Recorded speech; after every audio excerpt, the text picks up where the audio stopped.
اللهم ربنا الہمنا رشدنا واعصمنا من شرور انفسنا اللهم ارنا الحق حقا وارزقنا اتباعه وارنا الباطل باطلا وارزقنا اجتنابه آمین یا رب العالمین۔ منہج انقلاب نبوی علی صاحب الصلاۃ والسلام کے ضمن میں جو گفتگو ان مجالس میں چل رہی ہے، اس میں ہم جہاں تک پہنچ چکے ہیں اسے ذہن میں تازہ کر لیں۔ انقلاب کے لفظی معنی کیا ہے؟ انقلاب کا اصطلاحی مفہوم کیا ہے؟ نمبر 2، انقلابات عالم میں انقلاب محمدی صلی اللہ علیہ وسلم کی کیا امتیازی شان ہے،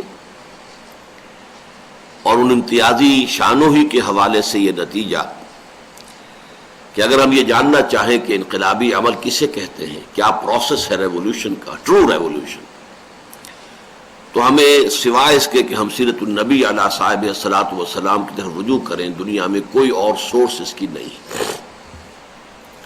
پھر ہم نے جنرلائز ٹرمینالوجی میں دینی اصطلاحات سے اجتناب کرتے ہوئے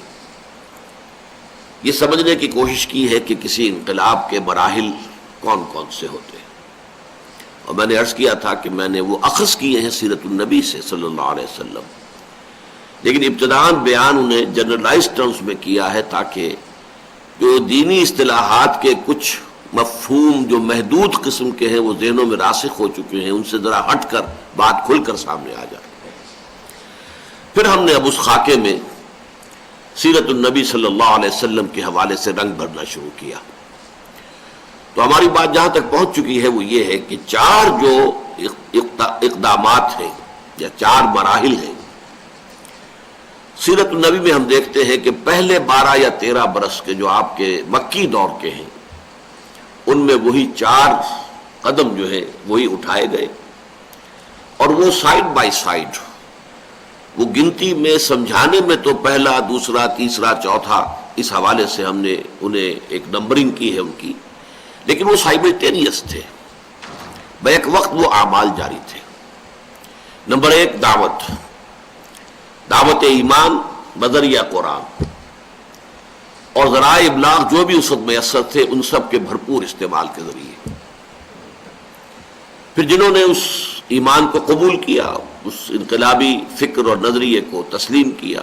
شعوری طور پر انہیں آرگنائز کرنا، جس کی پہلی بنیاد تو یہ تھی کہ جس نے بھی حضور کو مان لیا کہ آپ اللہ کے نبی ہیں، آپ اللہ کے رسول ہیں، تو اس کے لیے لامحالہ اطاعت لازمی تھی۔ تو تنظیم کا جو اصل تقاضا ہے، جو اس کا ایسنس ہے، سمع و اطاعت، وہ تو اول روز ہی سے موجود ہے، لیکن یہ کہ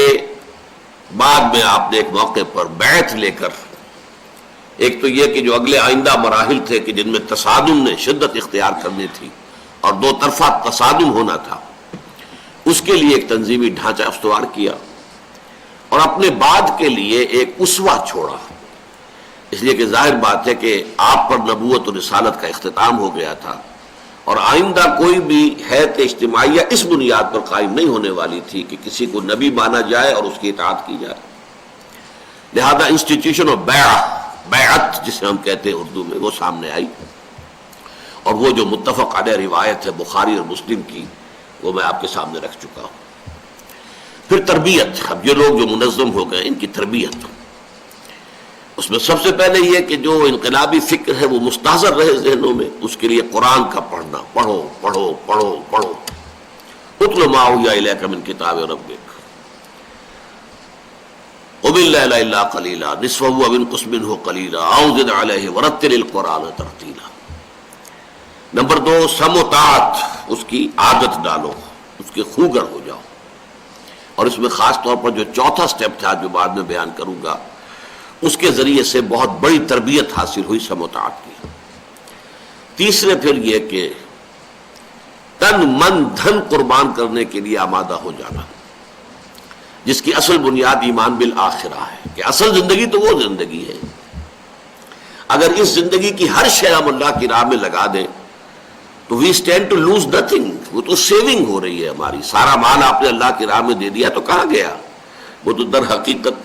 اللہ کے اس اخروی بینک میں ڈپازٹ ہو گیا ہے جہاں بہت بڑا منافع ملنے والا ہے،